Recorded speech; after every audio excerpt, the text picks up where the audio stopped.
Okay. Good evening, afternoon, whatever, wherever you are, everybody. I am Tara, and I'm here with Nami, one of my fellow Sagas and Sass hosts.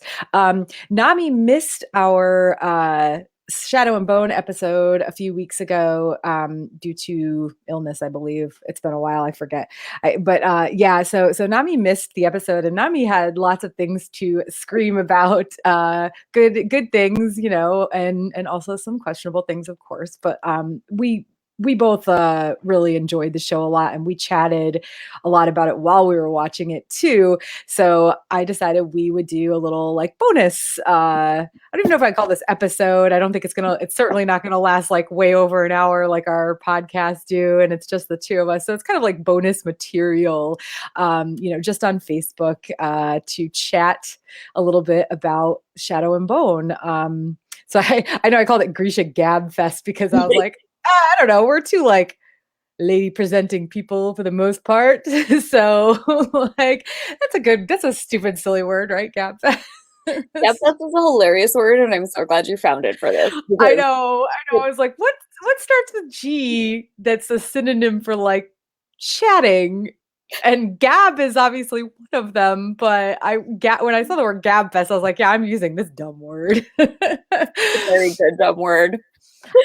So I guess I don't know. I'll let you kick off with like whatever you want to talk about first, since you were the one that missed our episode a couple weeks ago. I'm going to just kind of chime in as we go, because I'm sure I have, things to touch on either again or possibly new things I've thought of since, because that, even though we talked about it for close to 2 hours, I still feel like I didn't say everything I wanted Yeah, to. I've got like my own personal list on my phone right now of like points that I wanted to bring up and like points that I remember you guys addressing that I was like, wait a second, and like all of different stuff like that. I think the place that I want to absolutely start though is that like I think the show did a really great job in taking a lot of problems that existed in the original book and by solving them in a way to either make the story more interesting or make certain relationships more palatable and to make things just better. And I think it's really great because I'd read somewhere that Lee was talking about how the show was fixing a lot of mistakes that she made in the book. And I specifically read this in regards to,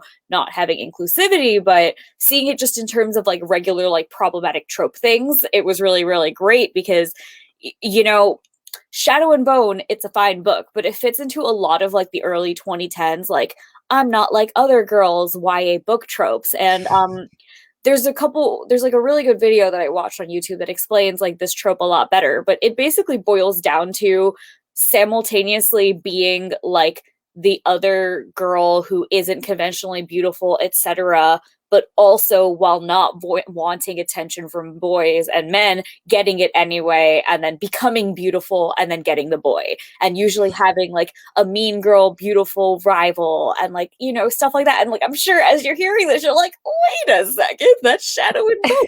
Because it is. It's a lot of like really weird, strangely problematic, like pitting women against women for the sake of it kind of stuff that less woke young women and girls sort of thought that they wanted at that time. And now as like people grow as people and like etc., you like learn like, wait, no, like screw that mean girl rivalry, just let's all be friends and screw the patriarchy instead. But that video is a really good one. If you just look it up, it explains what I summarized in like 30 seconds, and it talks about it for like 10-15 minutes, and it's really thorough and interesting, and it's a good point to like talk about the problematic tropes that exist in YA while also, adapting them to a modern audience and to a broader crowd, and being like, hey, we know this is YA content. We know that the original content could have been problematic, but like, hey, this is better and different. The other thing that I want to talk about is that, the show and the book are completely different in my mind. Like, obviously, like they're both canon, but I think it's really important to remember that because they changed a lot of things for the show, that the show is a completely different beast. And the main thing I keep coming back to is the decision to make everybody older. And first off, I just love that generally because it takes away a lot of the gross consent problems with the Darkling and Alina. And don't get me wrong, Darklina is still an abusive relationship. Like that hasn't changed. And it does, while the relationship in this case starts with two consenting adults and isn't bad, it very quickly devolves into something that is bad the moment she doesn't, like, pay attention to him. And I like the addition of consent into that relationship. I think it added a lot. And Well, not just consent, but like Alina, and we talked about this when Jonathan and Nick and I talked, did our big episode on it. Like Alina has so much more agency, the fact that exactly. she is the one that puts the moves on him first and Yeah. everything. It not only does it have the added value of being consensual, but just again touching a little bit back on what you were talking about also with the problematic YA tropes that the original trilogy, purveys, her having this extra agency, not just with the Darkling but in other ways as well, makes her so much more of an Oh, interesting character. absolutely. I recently saw somebody post in one of the Facebook groups I'm in, saying like, I don't like show Alina, like where's my book Alina, who's this and this, and I was like, whoa whoa whoa whoa whoa whoa whoa, okay, Like, how where's do the you like, not like I get liking I don't really love Bookalina. I get that some people might like her or identify with her, but I can't understand how somebody could look at she's a prop? Shoalina and be like, no, ew. I just Yeah, don't. no, Bookalina is a prop, and like Yeah. things happen to her. She doesn't make decisions. She makes like one decision per book, and then she runs off and does something else. And that's pretty much it. And I like the fact that not only does the show take away the she's 17 and a child, it makes her an adult who can give consent versus a child who cannot consent to an adult in a relationship, because children cannot provide consent in those sort of things. And it makes her an adult. It gives her agency. She goes for her man. Admittedly, I still think the man is trash, but can we talk? Ben Barnes is beautiful and amazing. And, if the book had described the Darkling as Ben Barnes instead of as 20 something dark goth boy, I would have definitely been more attracted to him initially versus being like, ugh, whatever, 20 something 20-year-old goth boy, like I don't care, been there, done that. But yeah, also speaking of casting, I love the decision to cast Ben Barnes. Yeah. First off, Ben is just gorgeous and he's a great actor and he is really sweet. I don't know if you guys have seen the memes of Ben Barnes, and it's like a really cute cat, and it's like, "Hi, I'm your friend," and then it's like the Darkling, and it's the same cat. It's going grrr.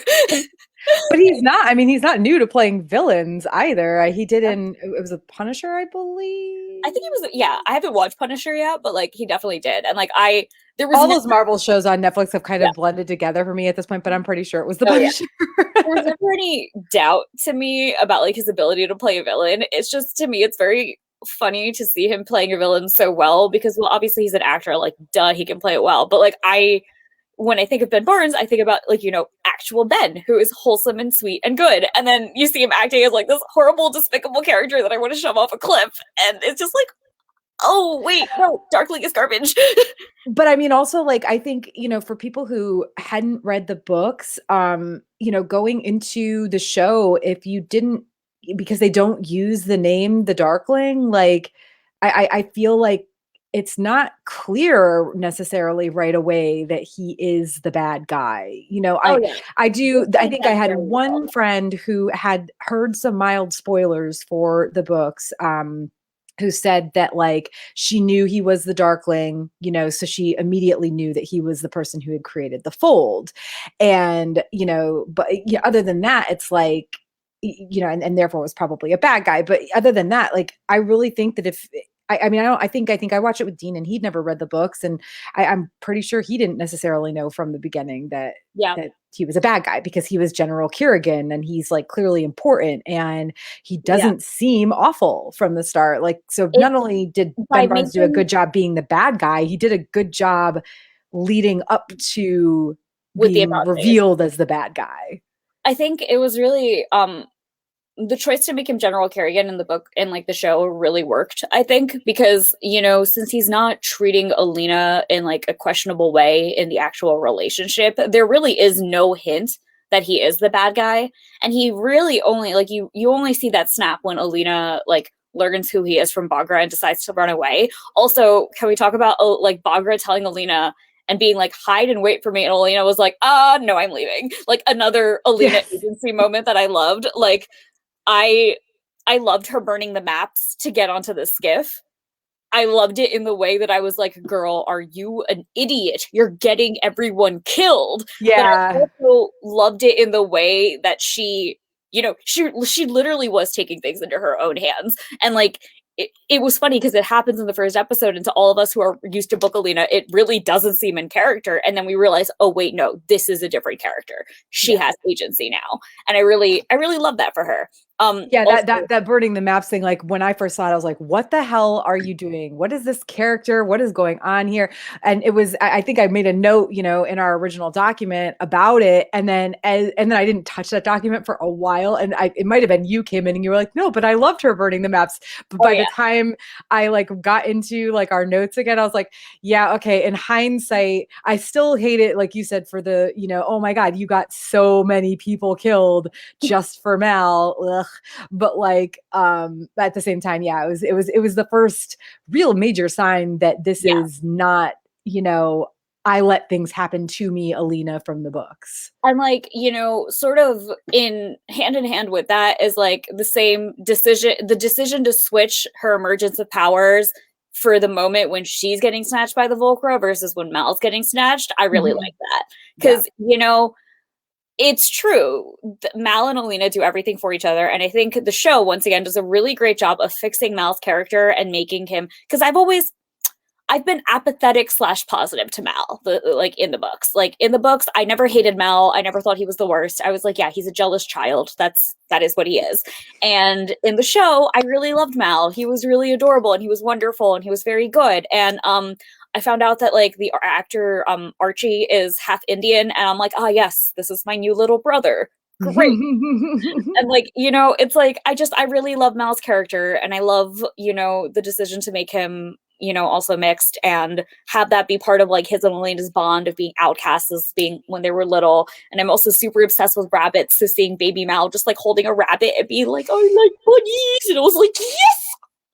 It was just like, really random, but I really liked it. And it was like good for the tracking stuff. But yeah, the Yeah, decision yeah. for Lena save herself, or rather her Yes. powers emerge because she needs to save herself instead, was really good. And I liked the, quote unquote better explanation for how she was able to suppress her powers, as in the way that they detect their powers is not by having everybody be amplifiers because the Darkling's the only amplifier. Because that was one of the things we talked about in the book as being slightly confusing, that other people could be human amplifiers. Mhm. And I think they fix that in a very effective way by being like, they use pain to shock the power out of you, and she holds the glass and like, shocks it out of her. I was also so heartbroken when she makes Genya erase that scar. Just like literally broke my heart. Yeah. Speaking of Genya, that is one of my complaints, because I loved, loved, loved Genya, and you guys had definitely addressed this in the show as well. They don't really highlight their friendship. I Yeah. think it's obvious that they become friendly, but it seems like she's closer friends with Nadia Yes. and Marie instead of Genya. So Genya's betrayal, while it still stings, it doesn't have like the heart-wrenching, terrible impact because she isn't her only person. That being said, though, I did really like the friendship with Nadia and Marie. Yes.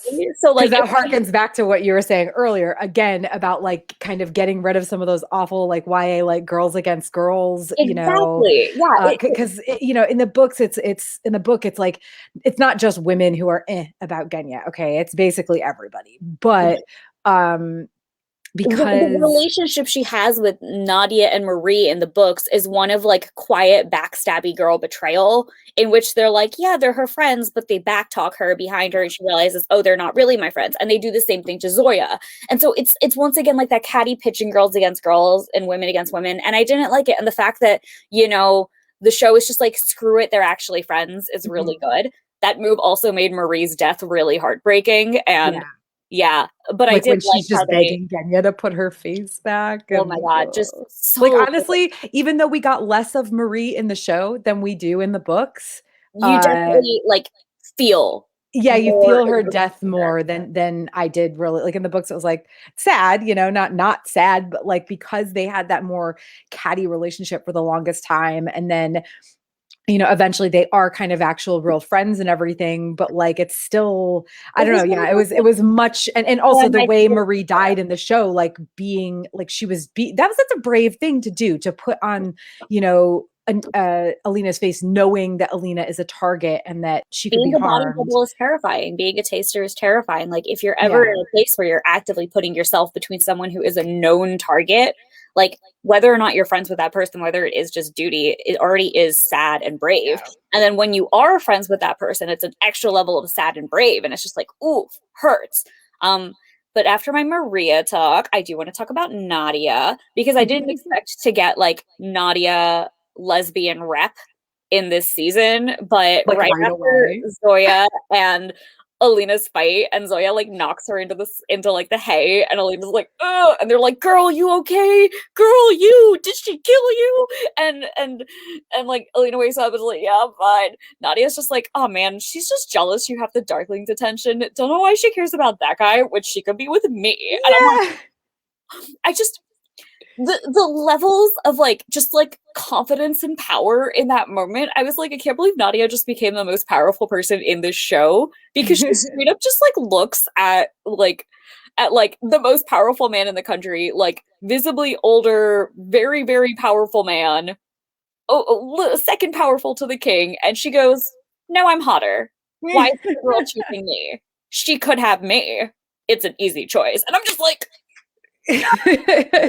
all for it. Loved it. That Yeah. also being said, I adored that fight scene because just the fact that like Zoya, like in this world, the decision that like Zoya and Mal didn't sleep together or do anything explicit or even kiss, and she was still like, "Ha, I tumbled your boy," wink. I was like, please, that wink. First of all, that wink killed me. I feel slightly uncomfortable saying that because Sujaya's actress was only 19, but like it was just very very good. And then like Alina just like rage, and it was very very good. Like Zoya, it's very easy to forget when you love a character like Zoya that she is an incurable bitch in the first couple books, but she still shows that while still getting her like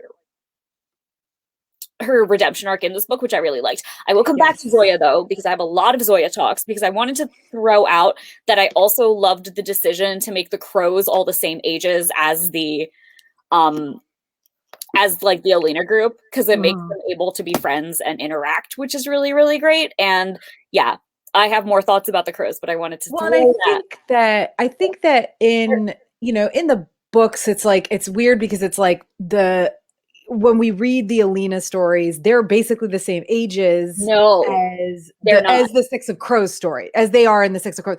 What I'm saying is like, Oh yeah, you have the yeah, break between the characters, and the characters right. are the same ages, but in terms of each other, they're like 6 years Right. Yeah, apart. yeah, yeah. They're Yeah. years apart. So So it's like you read these books, especially if you read them, more like I did, because I read the trilogy and Six of Crows and Crooked Kingdom like back right after Crooked Kingdom was published. I read them all back to back to back. So like you read them like that, and it's like they easy seem the same. to yeah, it's easy to forget that there's that time gap and that they aren't just always all the same age.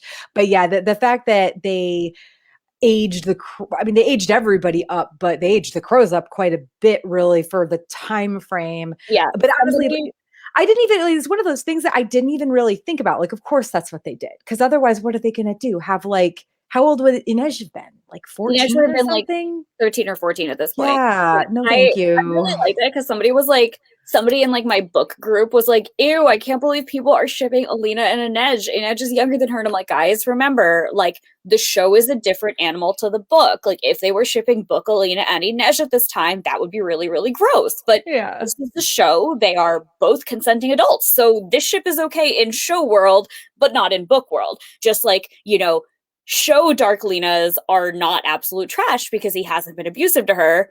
He yet, even though he Yeah. does do some really terrible things by the end, but in their actual original relationship, like up through episode 5, you can actually ship Dark Lena without being a garbage person. Um, Mhm. that said, I still don't ship Dark Lena. I think I ship Alina and Ben Barnes, but that is a whole separate issue there. And so, okay, so I wanted to sort of change routes a little bit, and I wanted to address the changes in race that were done for this Mm. show.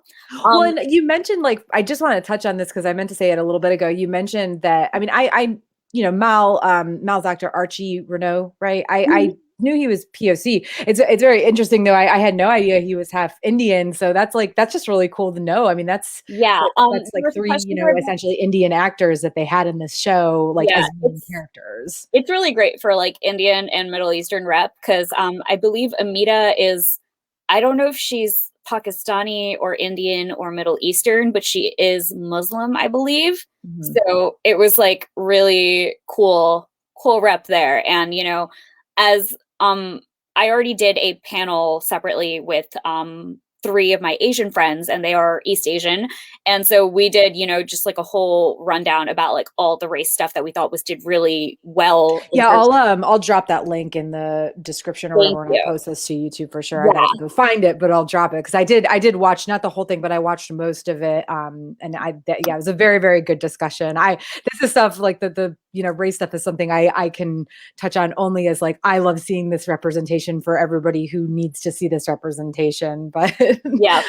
I will say, one part that didn't make it into the video, but that we did talk about was the fact that, like, because, well, first off, this video was on my friend Christine's channel, and she gets a lot of like bullshit for being an Asian woman who dares to be smart on the internet, and people already are terrible to her. So we were it's not just going to some. put anything like vaguely that people would maybe even try to come at her for, because obviously, like, hell's no. If I could be in those comments all day, like stabbing people for her, I would, but ultimately it is Christine's space, and like absolutely respect those decisions. And that video was already 35 minutes long, so there was way too much to include. But one of the things we did talk about is how there was a reason that our group was like only Asian people talking about this rep, because this show did a really great job about adding Asian rep to the main characters. What it didn't do was add a lot of black rep to the main characters, because yes, we had Jesper, but Nadia's a minor character, and the other black characters are background people. And while Jesper is a really great main character, there was a reason that in our friend group of people of color that we invite to do videos on inclusivity, there was a reason that there weren't many of our Black friends interested in this show as non-book readers. The reason they weren't interested is because they didn't see themselves represented. And that's, Mhm. an important thing to talk about. That being said, as an Asian woman, I felt incredibly seen because I had, Amita, I had Sajaya, so I had Zoya, and I had Inej, and I also had Mal. And it was really, really exciting to see. And I think one of the coolest things that the shows does is it sort of reframes the racism in a way that is very normal for the world that we live in and makes a lot of sense, but also seems a bit odd for people who don't know the world, because one thing you never see is anti-Black racism, and it's Mhm. probably still there. But the important thing is that the Black people in the Grisha verse are Zemini. They're from Novi Zem, and the Zemini are allies to Ravka, which is why you don't see that huge anti-Zemini, anti-Black racism. But what you do see is a huge amount of anti-Asian racism, because the Shu, or, fantasy Asians in this world, are historical enemies of Ravka. And the racism that Alina experiences is very specifically anti-Asian racism because she looks like the enemy. And that the other girls on the panel that I did talk about that and how, authentic it is to the Asian women experience. So I'm not going to touch on that part specifically, but what I do want to address is that they really showed an experience that you don't see on TV often, which is the experience of being discriminated against for looking like the enemy. And Mhm. that is what Alina faces. And that is what so many people who look like me, who look like we could be Muslim, face in the Western world these days. And it really, really struck home. And it really felt so authentic. I remember one time when I was in college in New York, I was taking the ferry. I was taking one of the ferries there to Staten Island to go to an Indian thing, and I was dressed in Indian clothes. And I remember a man coming up to me on this ferry, and the ferry, and spitting on me and telling me, "Go home, you dirty Arab." And it's like it's stuff like this that Alina experiences that is so like intrinsic to the experience of looking like an enemy that isn't seen in mainstream media, because mainstream media, you always cast the brown people as the villains, you know? And seeing that experience shown in a way that feels very authentic, but also doesn't cast people who look like me as villains was just such a very freeing and validating moment. And it was good to be seen in that way. And that really, really struck me. And I didn't talk about that on the other video because, you know, we had like the rest of the panel was all East Asians, and their experiences with Alina were a lot more in the forefront because Alina literally has an East Asian face, and she's, you know, being a fantasy hero, which in and of its own self is a thing that you don't see in fantasy, and that's amazing. If you want that discussion, go see that. I'm not going to reiterate it here because it has been said, but, you know, the part that really resonated to me that I didn't get to address was the fact that her experience of looking like the enemy was shown, and it was shown how heartbreaking it can be to be treated that way. And the fact that people experience that in this world already, it's a telling thing, and it was a very validating thing to see that on screen. Well, and I mean, like, you know, just watching it again with somebody who hadn't read the books, you know, Dean brought up the racism, most particularly, I want to say it was the episode where she is escaped from the castle and she's in whatever city that is. Oh yeah, and that guy grabs her. Yeah, like people are just kind of like, you know, just spitting at her, like not literally spitting, but like the guy who like, your shoe money isn't good here and stuff in the market and whatever. You know, and he asked, you know, if this was like, he was like, okay, so they're racist. And I was like, I mean, yes, but it's like, it's less about, I hate her because simply because of the way she looks, because I really don't ever remember seeing or hearing any, like you said, like anti, you know, black, like sentiment or whatever in the books. Like I like, there was like there's no race mention in the books. Race was not a yeah, I just mean, you know, like, but in the book. people from Novi Zem are dark skinned. They're black. And, you know, and like, there's not the things that people say against like Novi Zem is like, oh, like this up and coming country, they make Yurta, whatever. Like it's never really like overly negative, and it doesn't ever really seem like people are scoffing at the way they look, the way they scoff at the Suli, the way they scoff at the Shu, you know, the Suli because they're wanderers and they're, you know, I guess everybody feels like they're better than them because they own the land now. And it's but like, anyway, like you know, I kind of said to Dean, like, I think, you know, a big part of this, it's not like they simply don't like her because she's a person of color, like the way things are in the real world. It's that extra added, like, she looks like this country that they've been at war with forever, you know, and ever. So, you know, adding that extra oomph in, you know, it's like they can, I feel like in the books, it's a little bit silly that they're constantly like, Alina, she's an orphan. Like, who cares? There's a ton of orphans. This country is war torn and has been for how long? You know, it just seems very odd that like that's what they pick on her for. So adding in this extra element, I feel like it humanized Alina more, and it gave a lot more oomph to the shoe side of the story that comes out more in later. I'm also interested to see if, you know, there is specifically anti-Suli sentiment that's louder in the country, because I am curious about that. But speaking about Suli, we're going to switch to my fave girl, Zoya. And the very first thing I wanted to talk about is, you know, how I absolutely adored the decision to make Zoya bully Alina for her heritage, while Zoya is also mixed. So Zoya specifically calls Alina a half-breed in that introduction scene. And also, speaking of that introduction scene, yes, that was Lee who hugs her first. She is specifically in a fabricator kefta. Yeah. Throwing that out there. But so I absolutely adored the decision to have a person of color be racist to another person of color, because that is what society does to people of color. It forces us to like pit against each other and think there's only enough space at the table for one POC, so we have to be it or our people will never be seen, when that's not true. Make a bigger table, buy more chairs, we all can have a seat, like human rights isn't pie, you know. But it's such a sentiment that you really need to overcome because society treats you that there's only one seat. It tells you as you're growing up that there's only one seat at the table. So you really have to take a lot of time to unlearn that. And like, this is also relevant to the female experience, because in a room full of men, you also think there's only space for one woman, so it has to be me, so I have to fight the other women. No, that's not the case. You and the other women need to band up and fight the man who won't give you more than one seat and demand more seats. And like, that's the same thing for POCs. So like, Zoya's internalized racism is just such a very authentic experience to people of color, and it's really, really like it really hit me where it hurt, because it reminded me, like I said, a lot of the bad things about Zoya, like book Zoya, reminded me of when I was younger, and this, internalized racism once again reminded me of when I was younger. So, once again, Show Zoya has managed to like find those deep parts of me that I'm like, oof, girl, you did bad things, and be like, oh yeah, look, those are the bad things you did, aren't they? Hey, see them right there? Thank God you're not like that. Please try to learn more.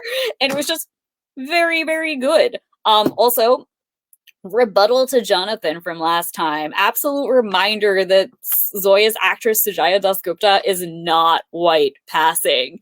N-O-T. White passing. She is clearly a woman of color. She is clearly some sort of South Asian, Middle Eastern something. If you don't know anything, you can be, like that idiot lady climbing up the stairs and being like, wow, the Zemini are so talented at Amita, at Inej, and be like, ah, yes, she's just miscellaneous brown. And, like Sujaya is clearly mixed. She is not white passing. Like, any sort of comment towards that is something I do want to squish immediately, because yes, Sujaya is very, very light, but she is not white passing. I honestly, are you talking about a comment from when we discussed Rule of Wolves, or no? When he was doing, you guys did like the book comparison section, and Jonathan was like, yeah, I kind of get like why they made her white passing, because like Zoya is like, you couldn't tell she was a person of color, and I'm like, no, you could. Like, she is. I don't remember him saying that at all. I am very much paraphrasing. It was probably not that at all, but it was. Yeah, I was gonna say, I don't think it was exactly that, but it was definitely not. It was probably more just along the lines of like referring back to the white passing stuff from the books. Something like, Nami's definitely going to disagree with me here, and I do. Well, I do definitely disagree, because he does say that he doesn't think that he thinks that she passes as non-Suli, and I'm like, no, she looks whatever fantasy Suli is in this world, which is okay. Yeah, that, I think you're right. I think that's what it was. I think it was a comment that, she doesn't necessarily look Suli because she doesn't look exactly like Inej. Which is also short-sighted, because remember, people. But again, exactly. Like, hey, yeah, guys. But I get, in that respect, like I like, she's light, but she's not white. And right. I wonder if it wasn't so much a skin color thing as it was like Inej is the one that the show has very much said, this is a Suli person. Zoya, and I apologize for anybody watching this who hasn't read King of Scars and or Rule of Wolves, but Zoya is, half Suli, and she doesn't, and again, like it's to say like she doesn't look like Inej, so like she doesn't look Suli, is very narrow-minded. Regardless of all of that, like, they cast a brown woman. Like, Sujaya is a brown woman. She's a light-skinned brown woman, but she is not white passing. So I violently disagree with that point. That does, like, and I'm not trying to argue with you here, but that does beg the question then and I still hate that passage from Rule of Wolves, and I hate like everything about it, and I just wish it had never been written. But maybe the comment, because Zoya's mother doesn't necessarily refer, it's not white passing necessarily, but not Suli. I'm gonna cut you off right there. Yeah, that's fine. The problem with it isn't that they explicitly say white passing. The problem is explicitly that they make her canonically light in the books. That didn't need to be done. The most beautiful woman in the world in this Grishaverse bookverse could have been a visibly brown woman, and they got yeah. No, I think I was just not remembering like them referring to the color of her skin necessarily. She specifically says, you are light, you have blue eyes, you have my eyes and my skin, you can pass. So yeah. Somehow I forgot Well, that Zoya had blue eyes in the books. Like still, I've canonized like the show characters and how they look as the book characters now. So I've just forgotten yeah. any For me, descriptions. my I love book Zoya in my mind still looks like the drawings done by at jaded.draws on Instagram. It's just very,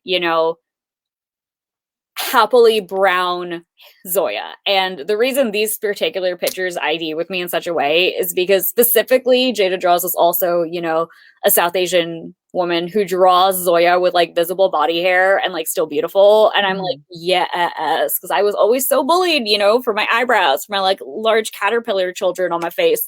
And, seeing art of like Well, Zoya as a beautiful woman with, normal for South Asian people body hair and still being the most beautiful woman, I was like, oh, I feel really seen. And because of that art, I actually haven't messed with my eyebrows in over 2 years because of it. well, and the crazy thing about that though is like when you were young and also when I was in like high school and college, like it was the thing to have like almost non-existent eyebrows. Like Mhm. mine right now are like plucked fairly clean, but like if I let them grow, they'd be bigger than they even are now, and they aren't small. But back then they were like pencil, like tip of the pencil thin, Yeah. and like like I mean honestly like girl, you're good now. Like, because that is the It thing that doesn't people matter. want is like real, like natural looking brows. They don't I want hate that it. like Like awful. I hate the natural brow trend still, not because it's bad, but because now the women who previously bullied me as kids want to look like Yeah. me. And I'm like, yeah, yeah, bitch. Well, if it makes you feel No. better, I never would But, have bullied you oh yeah. for your eyebrows. Oh, of course not. It's why we're friends. But like, people are racist and they exist like that, and Yeah. they will do everything. I got bullied for my black arm hair. It's very visible, and I will never shave it because I keep having to remind myself that the need to pluck myself hairless to you know aspire to Western beauty ideals is a lot of bullshit, and I'm never gonna Also, do it. ew, whoever wants to shave their arms, like, can you imagine? Like, just It's shaving a my very legs it's is a very obnoxious. common thing Oh, among I know. women. Like they see women frequently shave their arms because we get called ugly for it so often. So it is a thing that is very normal and happens all the time. Oh, no, no, no, I absolutely understand. Like, I have white girlfriends who do it, like, because they have dark hair and dark arm hair, and I'm just like, "Why?" Like, ew, the itch. Like, mine is very blonde, so I have nothing to say here. I do have a lot of arm hair, but it's just very blonde, so it's like you can't really I'm see seeing it, your arm but, hair. like You're a tiny bear. Your arms are very soft.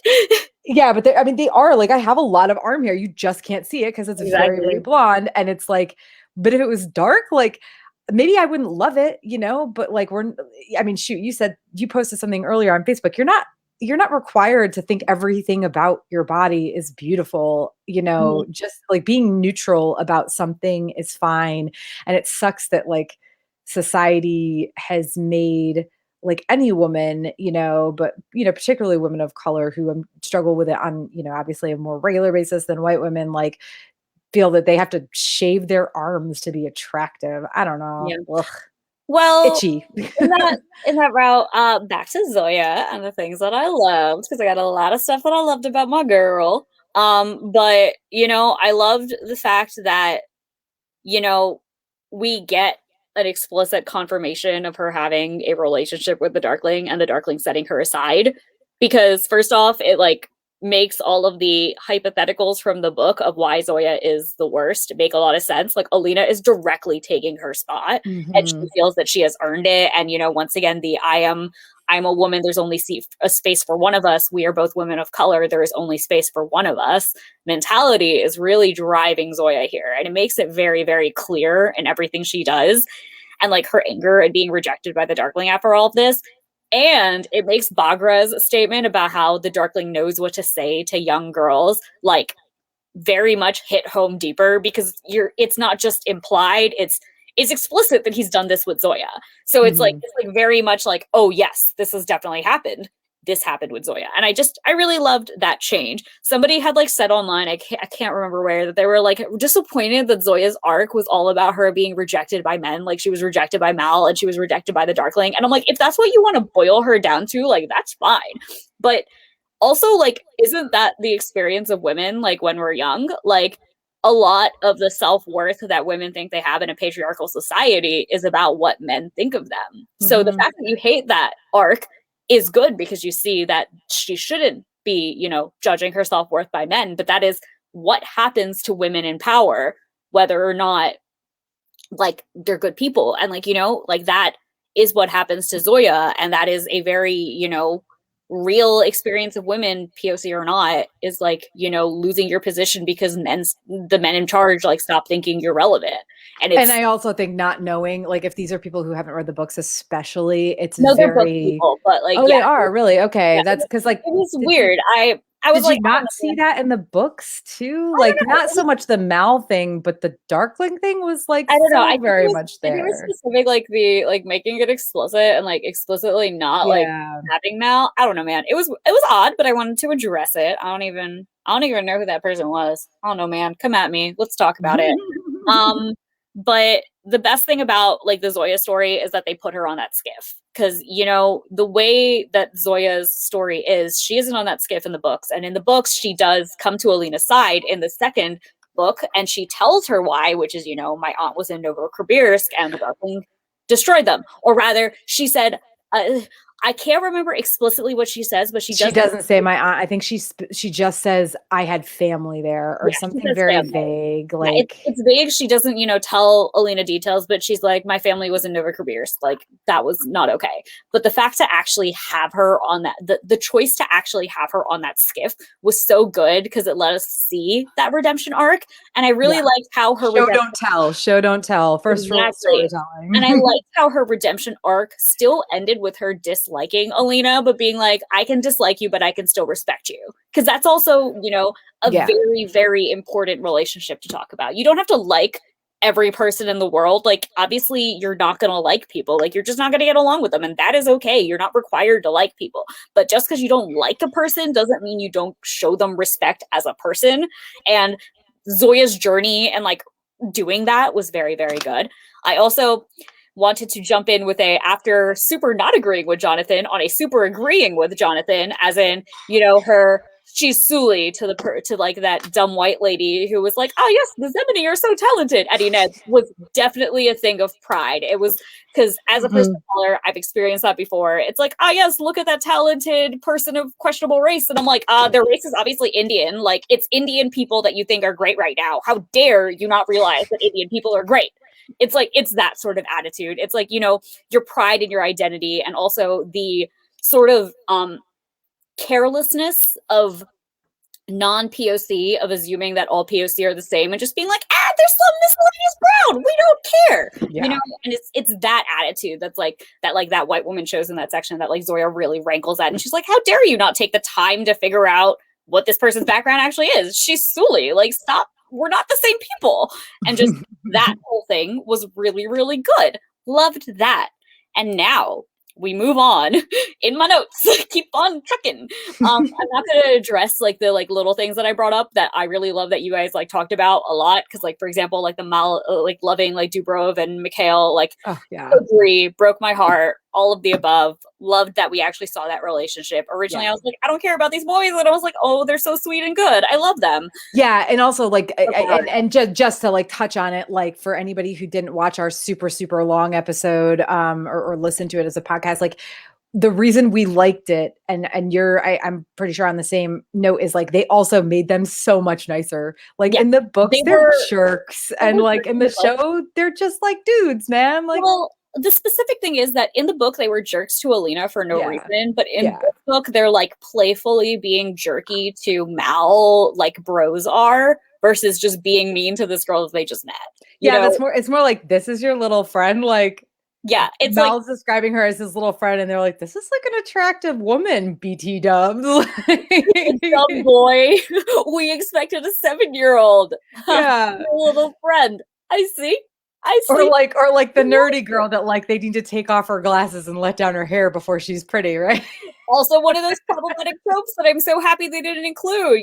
They didn't have like a magically makes Alina beautiful. Like she was always beautiful. They just literally scrubbed the dirt They off of just her. glued her up a little bit. Like it wasn't like a change of like how she appeared. It was just a Yeah. little bit of a glow up. Like, Yeah, and like speaking of like the removing problematic tropes from the not like other girls thing is like she starts off just being her and always being her, and people fall in love with her because she's her. And she doesn't mhm. even have like a moment where she becomes beautiful and the boys notice her. Like, no, she was always noticeable. And I liked that change. That was good.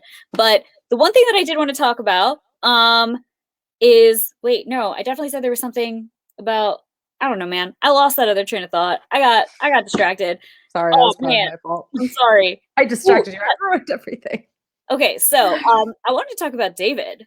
So I was very apathetic to Show David. I thought his actor Yeah. was attractive, and that was pretty much about it. And then Show David didn't really stand out to me, good or bad. I was like, all right, David's there, cool, bye. And I think while you guys all actively disliked Show David, I think that does make a lot of sense because we don't know David well in Shadow and Bone. Like, Yeah. if you go back and read Shadow and Bone, we basically don't register David. David's like, all right, David's there. And that's how I felt about the show. And like knowing that David is autistic and knowing what we have coming for him, I agree that he might not have been good autistic rep, but I also would like to hear the thoughts of autistic people about that and see, just like broader than me thinking about it, what they actually thought about it, if he even read as autistic versus, just awkward and, stuff like that. I would be interested to see that. But I Yeah. think the main takeaway is to me, like David was handsome. He was there. All right, cool. He and Genya maybe have some sort of like mutual attraction, mutual not being able to talk to each other about it there. All right, cool. Bye. And I think it makes a lot of sense for what we see in the books up until this point, and I'm curious to see how we will learn more about David in the future because you do only learn more about David in books 2 and 3. So I am Yeah, and that was part of the biggest part of why I like very much insisted that we save all of our David chat for our book spoiler portion of that episode, because I just could not see a way, because like you said, we know so little about him in Shadow and Bone, like the first book, but also in the show. Like if you've never read the books, you would have no but I think, idea what I he's think in a supposed to way, be. it's a good thing because in the book you didn't really know what he was because Alina didn't know him. Your stepping stone into the story doesn't know who this person is, doesn't really interact with this person, so you're not going to understand this person until they do.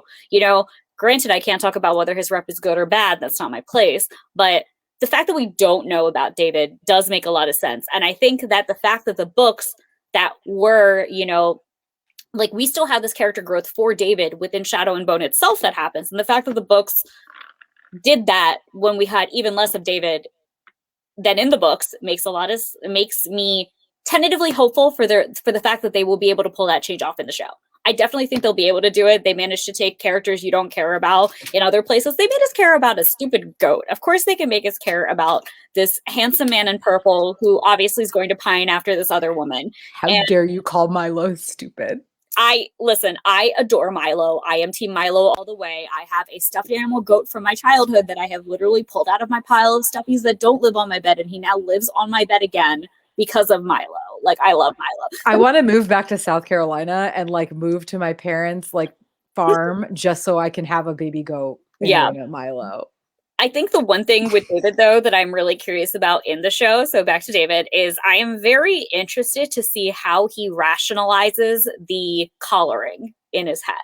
Because once again, David's character is not the type of thing that would do something that he thinks is bad. Like, he just would not want to do it. And I'm very interested to see how he has rationalized it for himself when he's literally putting the Sun Summoner control button in the Darkling. Because obviously he Yes. has rationalized it in some way. We, as book readers, know who David is, what kind of person he is.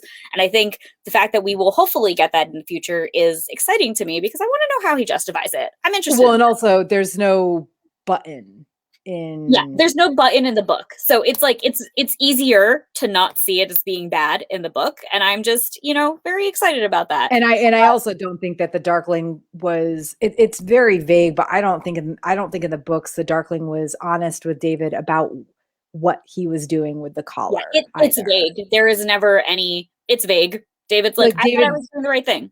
Yeah, yeah, yeah. So I'm interested in that. And then speaking of the collaring, I am, you know me, I am hugely a fan of this, but was incredibly disturbed by this. So I had actually spotted the decision to have amplifiers embedded in skin Right. from the very beginning. Like the Mhm. moment they'd released like a 3-second video of Zoya going like this and turning out the lights in the scene where she's with Mal, and you see her like tooth amplifier or claw amplifier sticking Yeah, out of her yeah. wrist. So I had clocked that immediately. Like even before the show, during promo stuff, I was like, "Ooh, interesting Yeah, choice." yeah, we all talked about it, and then to be Yeah, honest, I didn't think about the collar at that point. I yeah. didn't at The all. decision to embed the collar into her collarbone, that whole scene, which was so body horror, like it was very, very good. I was absolutely disgusted. I actually needed to pause the episode mid-episode after that scene and take a moment because I was Oh, nauseous. I was literally like, I "No, no, no, no, I no, I forced can't myself to look." watch it, and then I like had to lay down so I wouldn't vomit. It was a very visceral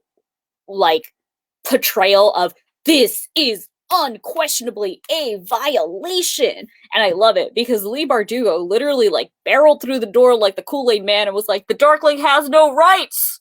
And I was like, yeah, yep, I see it. So I think that was a great decision. I also think Alina's ability to like absorb it within her and like accept her power when she regains control over it is really good. I'm interested to see if she is going to do this. Okay, book spoilers, even though that's kind of obvious at this point. But I'm Yeah. interested to see if she's going to do the same thing with her scales, or if she's going to keep them on her wrist because they are her own decision to take an amplifier. Very, very interested to see if that's going to be the dynamic change, and also like contrast of like Zoya being like, "Yeah, I'm a summoner," and Elena being like, "Ugh, I'm gonna hide this." Again, it's like, Well, and I also think there's a big difference between wearing like what Zoya had. It was a little bit, it's odd looking, but it wasn't grotesque. And like I mean, I still thought it was the like, antler collar, and with like the antlers like poking out of her. I yeah. couldn't, I couldn't. also, I can't even talk about it now without getting the willies. yeah. Ugh. I also really loved the decision to make the amplifier so like viscerally disturbing because it is disturbing what they're doing. They're murdering an Yeah. angel and they're taking the powers as their own. And I think that was like, a very interesting visual decision because it's easy to forget that like this power comes from murder. And I think the fact that Alina's comes from, sparing the beast instead, and like the fact that she can hide it because of that is like really an interesting parallel. I don't know if that's why, all of that aside, I just think that it's very a good decision to make, especially when we learn more about amplifiers and how the relationship between Grisha and amplifiers has been, very much perverted since the original power was discovered, which is, stuff that you learn in Nikolai duology. So I really liked that. I liked that decision. I hated how it looked, and it made me very, which was great.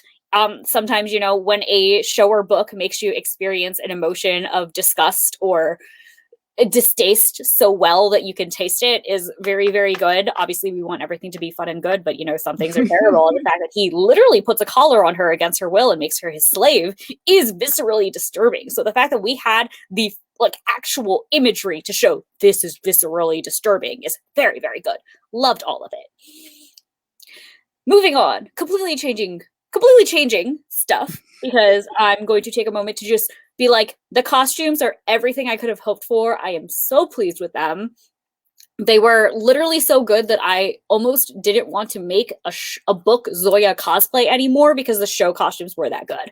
But I am actually working on a Zoya kefta, and it is going to be my winter coat because it's going to be all wool and with fur and exciting, and I'm excited. And Well, she does have one with fur in the show oh too. no, her regular one just has fur. Their like fancy Yeah. one doesn't have fur. Then they have their wool like battle keftas that have fur, and then she has her like cloak that she wears over top.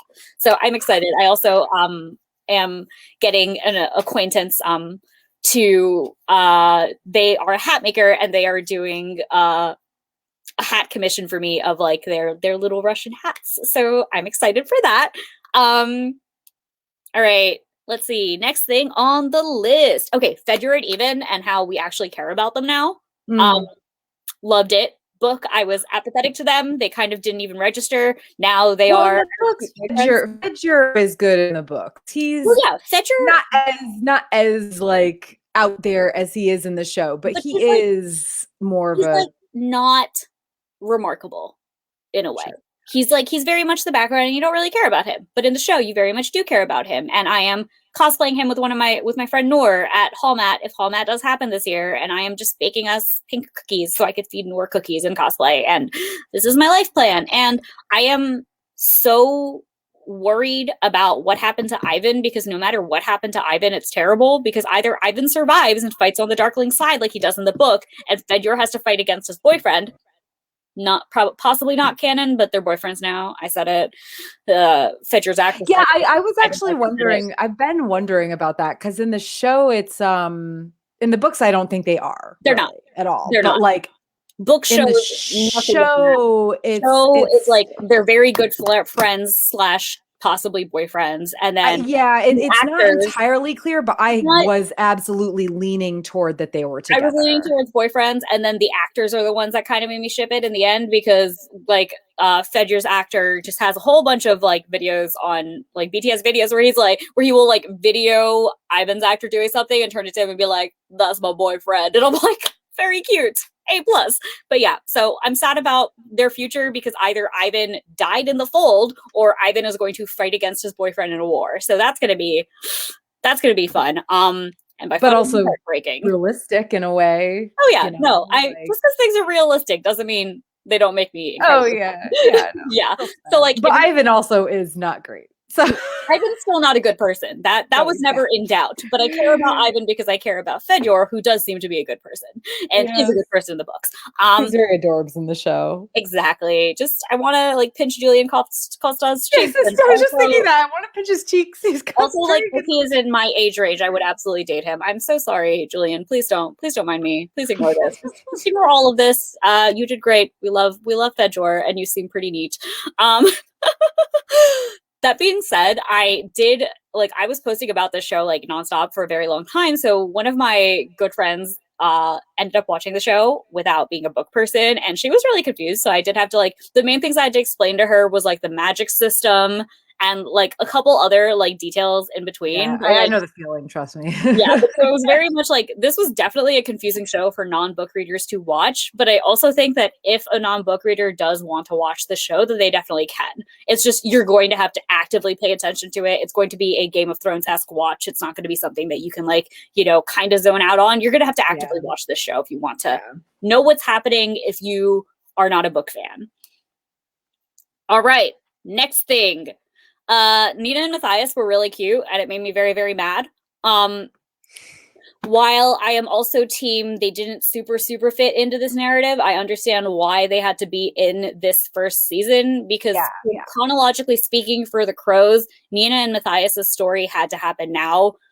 This is assuming we get a season 2 that is Siege and Storm and Crows 1, and even if it isn't Crows 1 yet, we still needed Nina and Matthias in the picture somehow, because the Nina Matthias backstory and Matthias being in jail for a long time doesn't work unless their backstory happens, right away. So I don't think we're gonna get 6 of Crows in season 2. I'll say that much. I think it's gonna be another heist thing that honestly may or may not, and probably not. I think it's more leaning toward not actually go in with with the story going on with Alina and everything, but but that also leaves them the room of breaking out Matthias at the that being a big ending to the season or whatever. So I don't think we're gonna get the 6 of Crows story that we know in season 2. Yeah, season 3 maybe, but I'm still I do think they have a lot. That's the thing. They have so much they can do with that storyline because we only have the bits and pieces of the backstory for everybody. There's so much that they can do that could just be a side stuff that they. I mean, I think they did a good job of tying in Kaz and all of them with this Shadow and Bone world. Yeah. Sorry. I do think they did a good job tying that in. I've heard some people complain about it. And I'm like, I don't think this, I thought the Matthias stuff was a little off, and you agree with me on there, but It It did need to happen. I do agree with that. Oh, I've lost Nami entirely. So until Nami comes back, I just wanted to say, like, I do agree. Nami and I are on the same page of that, Nina and Matthias, like, the storyline absolutely needed to happen this season. It just felt a little awkward more often than not, to have them like suddenly be cutting away to this Nina and Matthias stuff. And there was some of the stuff where the Darkling was discussing, uh, you know, he kind of brought up Nina and like had, sent Veggier out to search for her and everything that just felt a little awkward, too, like they're still trying to like force the Nina and Matthias storyline in, more than they should have. And I don't really think that it was even necessary to have the Darklings searching for Nina and Matthias. I got you, Nami. You're in. Can you hear me? Yeah. Okay. So Okay. I was just going into like I agree with you completely about Nina and Matthias. Like, it felt awkward, but it did need to be there. But yeah, I mean, it's neither here nor there what we'll get in season 2, but I do think there's a good chance that they can keep going with like backstory stuff for the crows. Be curious for season 2 backstory, just because they could either literally go directly into Six of Crows, or they could do a lot of stuff. And I'm interested to see which choice they take. I'm sure. I mean, we still need Wylan, and that could be a huge story in season 2 that takes a lot of time. I think it's one of those things that, like, there's so much speculation, we can make a whole other video about it. On to my next thing. My next thing was Jesper. So I'm saving Inej for last because she's my girl and I have the most thoughts about her. But Jesper was literal perfection. If I had to pick one character from the books to show adaptation that just seemed to jump off the page and become real, it was Jesper. Like, Kit did a perfect job. His Jesper was literally everything I could have hoped for and more. He literally stepped into his shoes. He was so, so good. And then Milo, the emotional support goat / later plot convenience goat. I did do a little eye roll at him being plot convenience. Oh, for sure. Me too, but I don't care. I don't even care. Back. So, and I think that's the feeling about the crows. The crow story was well incorporated, but it didn't need to be there. So it was a little bit fan servicey, but it did do the work of making their backstories in there, which I enjoyed. And, just because it is fan servicey doesn't mean it's bad. And this was fan servicey and done well. And I think that's very important. But back to Jesper. Yeah, I loved it. The only thing I was kind of like, I wish we'd also got this with Jesper, was that Jesper is bisexual in the books. And we know explicit bisexual Jesper rep, which made me a little bit sad, but I'm hoping we can get that in the future. Fingers crossed he might have a straight awakening. Well, I don't think they, and this is something we talked quite a bit about, I think, in our like our big episode, but like, I think he has that moment with Inej where she is going to the menagerie and it's like they've already talked about how there's boys and girls there. The way that they write him, they make him explicitly gay. He never flirts with a girl is not bi. That's what it is, period. It doesn't matter what the implications behind the menagerie scene was, because like there were also that's kind of how I felt too. Menagerie for the boys, like that's literally it. So he is explicitly gay in the show, and until he explicitly flirts with a woman in the show, he is not bi. And I would like for him to be explicitly bi, because he is. And yeah, he might be. It's also very likely that he is bi and prefers men, and that's also okay, because bisexuals can have a preference and do. And I think that's also realistic, but I think the fact that he is bi in the book should show up in the show. And I was a little disappointed that wasn't there, but honestly, Kit was literally perfection and Jesper was perfection in every other way that I can't even be upset. Also, petition for the costuming team to put him in more bright clothes next season, because Jesper dresses so brightly and garishly in the books that I was missing that a little bit. His clothes were still beautiful and the costuming was still really, really good, but I would like my Jesper to get his oranges and yellows and bright clothes and stuff. That would make me very, very happy. But now, down to my final point, because my throat is getting dry and your girl got to get done with this because I need some water and I didn't bring water like it does. So, all right. So Inej, I love my girl. So literally, you guys know that the reason I read this series is because my friend recommended this book to me, and she recommended Six of Crows to me specifically. And she was like, you will like Inej. She is brown and she's a badass. And you know what? She is brown and she is a badass in this show. And it makes me very, very happy. My initial thoughts post watching the show was, I don't understand Thou Shalt Not Kill Inej, because she is very much, like, your friendly neighborhood murder hobo by the time you get to Six of Crows. And I think, once again, I actually came around to her story arc in this because originally I was like, I don't know that I like not murdering Inej, but I think they made her story arc make a lot of sense because, Inej didn't just wake up in Six of Crows land and was like, yes, I will murder my enemies. No, Inej probably had this experience in the books, and it makes sense that this is what we're getting because this is still prequel Inej. We're not at Six of Crows yet. She still has her menagerie tattoo on her wrist because she still is part of the menagerie with Aunt, who was absolutely horrifying. Like, I hated her, which was perfect. So, but basically, like, this is still Inej under the menagerie's control. She is still, prequel Inej. This is not Inej of Six of Crows, who, is a trained assassin. Right now, she is still a trained spy. And for a spy to carry a lot of knives on her, that's just self-defense, man. Like, you're not just murdering people with knives. You can just stab them in the arm and run away. Like, it's good business practice. You don't go out into the streets and do dangerous things undefended. Like, of course she has knives. Like, duh. Well, yeah, especially in Ketterdam. And I mean, I think with me, it was more like, I get that she was thou shalt not kill. I just feel like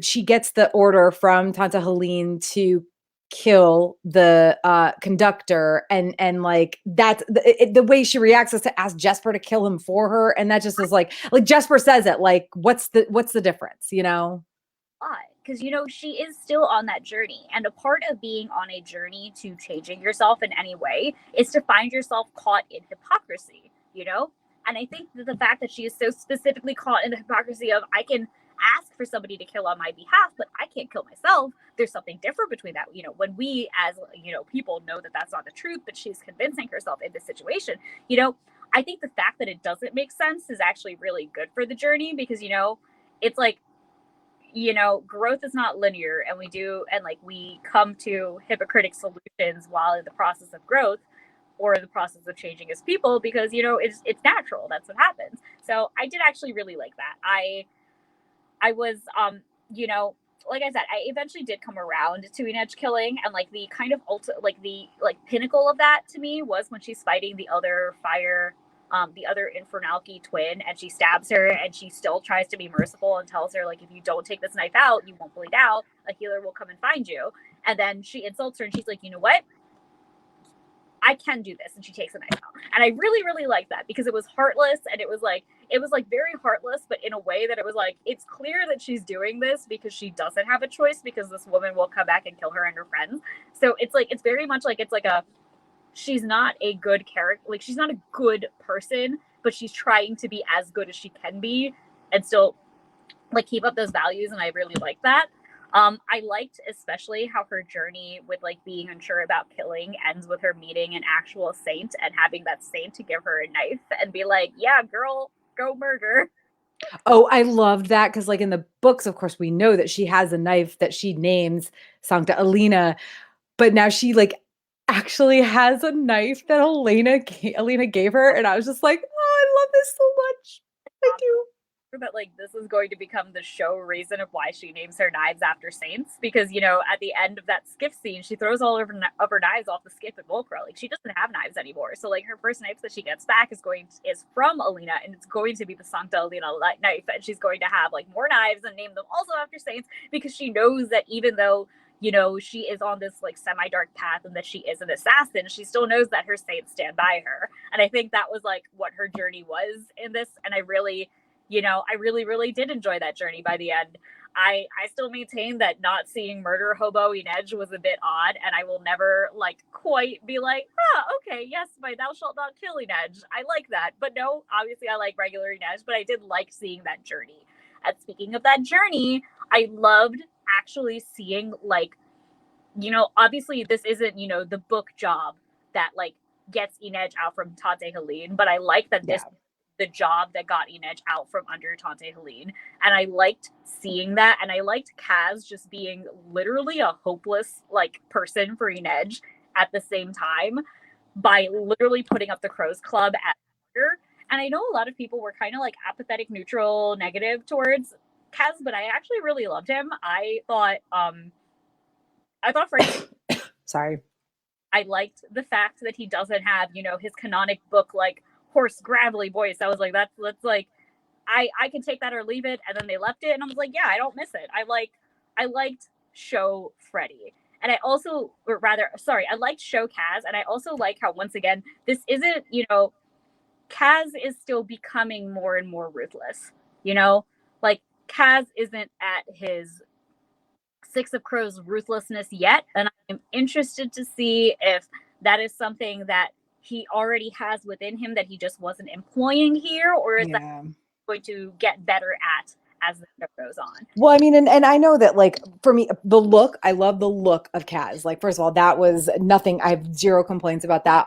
In the voice thing, like, it wasn't so much that he didn't have, I honestly don't, I didn't have it in my head that I know his voice is probably described in the books, but I didn't have a specific voice in my head for him from the books.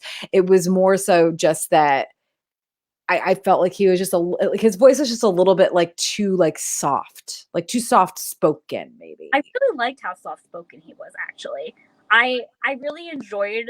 I always enjoy a good soft spoken but ruthlessly powerful character. That's like, you know, one of the weird things that I very specifically like, which is why this cast worked for me so well. So Yeah, yeah.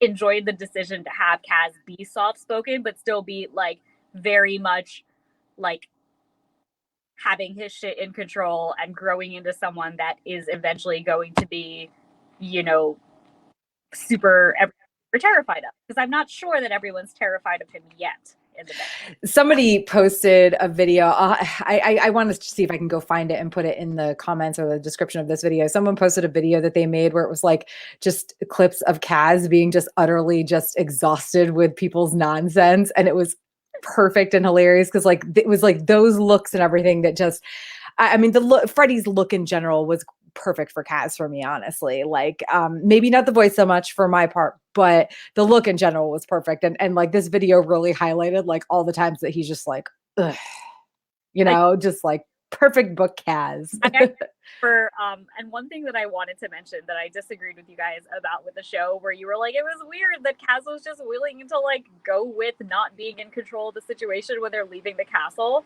But I think, because, you know, obviously there's that hilarious not in the books at all scene where Alita straight up just climbs into the cart and Jesper's like, what? Love that for starters. Oh, Jesper made that whole scene. It's like, this is really just so dumb plot convenience nonsense, but like it was absurdly just for convenience, and I was like, I am here for it because it is well acted. Yes, exactly. I think that really sort of did it for me. And like, you know, Kaz obviously isn't in control then, but he trusts Jesper, as Jesper is like, no, we got it, it's under control, we're leaving, it's all fine, it's good, it's fine, it's good. And it's like really funny, but in a way it's also like kind of heartbreaking because you know what's coming up is Jesper's accidental betrayal, and like it really sort of shows the trust that Kaz has in Jesper right now. Because like you're right, like Kaz is a person that everything is under control for him, and the fact that he like lets that go because Jesper said it's okay, it's like it's big, man, and I like that. I like that a lot. I was a big fan of it. I don't know why it disappeared. It's okay. I fixed it. Okay. Yeah, I think that was pretty much all I had that I can think of right now without my throat dying. So I think I'm going to say it ends here. Okay. It's definitely very good that I got my own episode for this. Oh my gosh. Yeah, because we went like right at 2 hours when we talked about the show with just me, Nick, and Jonathan. And like I feel like that would have been a 3-hour episode. But honestly, I also just I feel like I like just the idea of like the two, you know, like I said, like generally for your part, girl, and my part, like, yeah, female presenting for the most part, people, you know, to get together and chat about it, you know. I mean, obviously there's only so much I can say about the you know, people call it the race stuff, like all that, but like there also is so much about I mean, honestly, bisexuality and or just not straight sexuality in general. And you know, and like you know, you started with the original like issue with like women versus women, and you brought it up again several other times, like that they really you know, when Lee wrote those books, and she has said this so many times, like she was a young author just finding her way. And we talked about it so many times in our other Grishaverse episodes about how much she grew as an author throughout the writing of these books in terms of representation and, but not just representation, just in general, you know what I mean? Like how she writes the characters in their relationships and everything. And, yeah, so it was really nice because honestly, I feel like this show was like a way for her. It was a way for her to write her own fanfic. Not even that. Like, you know, she is the real author. So like, Yeah, so I guess fanfic isn't the right word, but you know what I mean. you know, it's not going to be fanfic. Like with her, like she's writing a new canon, and like Yeah. the fact that she is with this show able to go in and look at the mistakes that she made in the book, or look at the things that she didn't like the book and correct them, and like show that she's grown. And I really like that for her. And you know, Lee Bardugo continues to be one of like the very few white authors, specifically white women authors, that I will continue to follow and continue to believe in, because, you know, obviously she's messed up. She's stuck her foot in her mouth before, you know, but she always takes the foot out and apologizes profusely and does grow.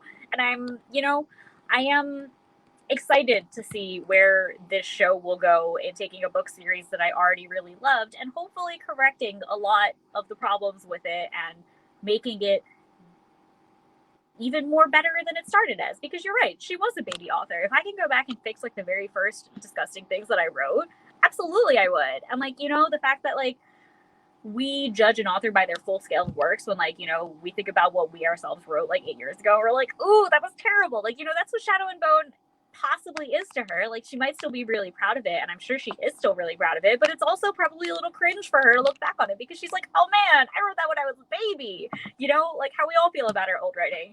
And I'm, you know, really glad for her that she got to do this, and I'm glad that the fandom is going to expand, and I'm hopeful that the fandom will continue to stay kind, or rather, I'm hopeful that the fandom will become more kind, because the book fandom can be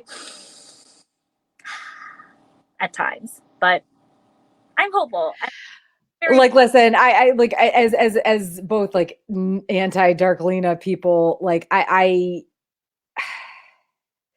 think for the most part, this fandom is very, very good. Like even the people that disagree with each other, I would say 90% of the time they are kinder about it than I've ever seen in other fandoms.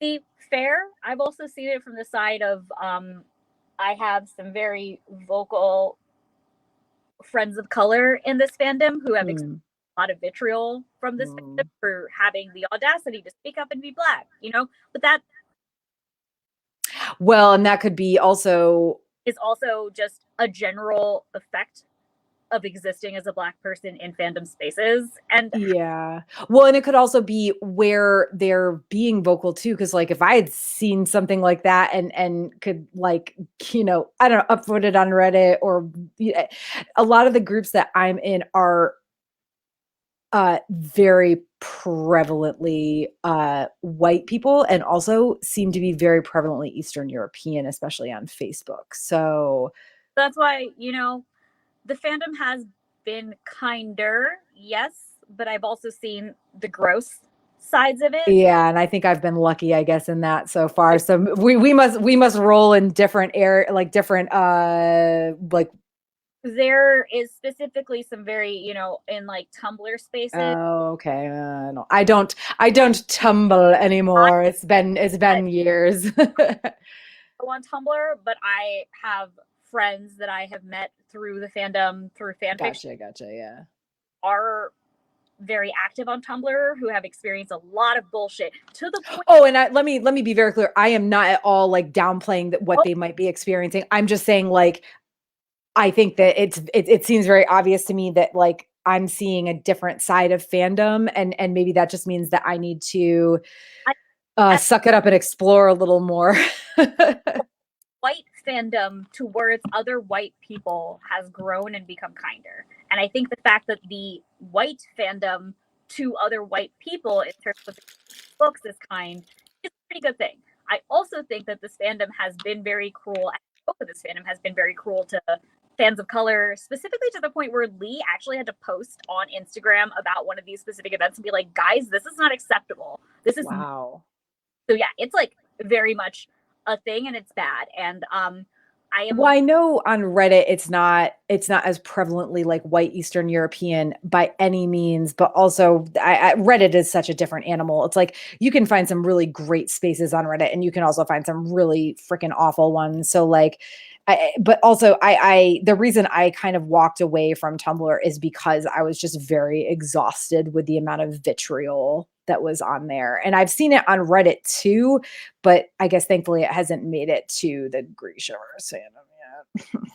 also left Tumblr because I could not deal with, you know, the bullshit treatment of fans of color on it. Like that was very specifically it. That was, Mhm. you know, part of one of the influences. But you know, I have hope for this fandom. I do have hope for this fandom. I do not have hope for the original book Darklinas, and I do not have hope for original book Darklings. We all know that, and there was never hope for them anyway. But what I do have hope for is new fans and fans who like Darkling episode coloring. You know, like I got hope for all of us, and I'm excited to just like prance around in it and just be like, look at me, I'm magic. Well, and if we go to if we go to DragonCon, if DragonCon is in person again, I know I will definitely be on at least one Shadow and Bone panel, and I've told, because it's a high fantasy track thing, so I did tell the person, I'm friends with the woman who runs it, and I did make it very clear that like I have other, you know. And especially if it's all white, you should make sure I'm on it. Yes, yeah, that was kind of my thought too. I did mention it, but of course we don't know for sure. I mean, I'm pretty sure DragonCon is going to be in person, but we won't know for sure. I think for another couple months. So, well, all right. Well, thank you so much, Nami, for all of your thoughts as always. I'm still very sad that you weren't on, our original episode, but this has been really fun, and it'll be on YouTube as well. If not this evening, it depends on how soon Facebook will let me download it and how much time that takes. But if not tonight, it'll be up on YouTube, on our YouTube channel tomorrow. And I might make it into like an episode 17.5 podcast. It depends on if I have time. 18.5, because then I can share it and be like, guys, I scream into the void with my But all right, well, thank you so much. And yeah, this was a blast. I mean, maybe in the future we just need to kind of do like a ladies only uh discussion of things. like a seasonal ladies' night. Yeah, exactly. All right, well, have a lovely evening. Thank you, everybody who has watched us. Like, we don't have anybody watching right this moment, but we did have like quite a few people join us throughout and like stay for a while. So thank you for everybody who watched us live on Facebook, and for everybody who's checking this out on YouTube. Please make sure to go check us out across the web. We are at Sagas and Sass on Twitter, Facebook, and Instagram, and we have prior to this, we have 15 full Grishaverse episodes. And then we also had like a trailer reaction that Jonathan and I did that's on our YouTube channel. And we just started our season 2, and we are covering the Temeraire series for the next like month and a half or so. And then we're actually covering Broken Earth. So by an author of color, yay. And yeah, so I'm very excited about that and about season 2 and getting into some different stuff. But wow, we've done so much Grishaverse content. I feel like we're never going to totally let this go. Like, we're going to have to cover this on a regular-ish basis because it's like our thing now. Oh, yeah. Time we get like new Shadow and Bone stuff, like expect me Yeah. to, hey Tara, we're putting it on Sagas with Sass, right? Oh yeah. Like random trailer reactions, or like, oh, we've got like 3 months worth of new show news to discuss type of thing. So, oh, Nami and I finally made our costumes. Here's us just chatting in costume for no reason other than showing off our costumes. Really a pre-Dragon Con version of that. Yeah, for sure. All right. Well, have a lovely evening. Thank you so much. And thank you to everybody who is watching or has watched. Have a good night. Bye. Bye.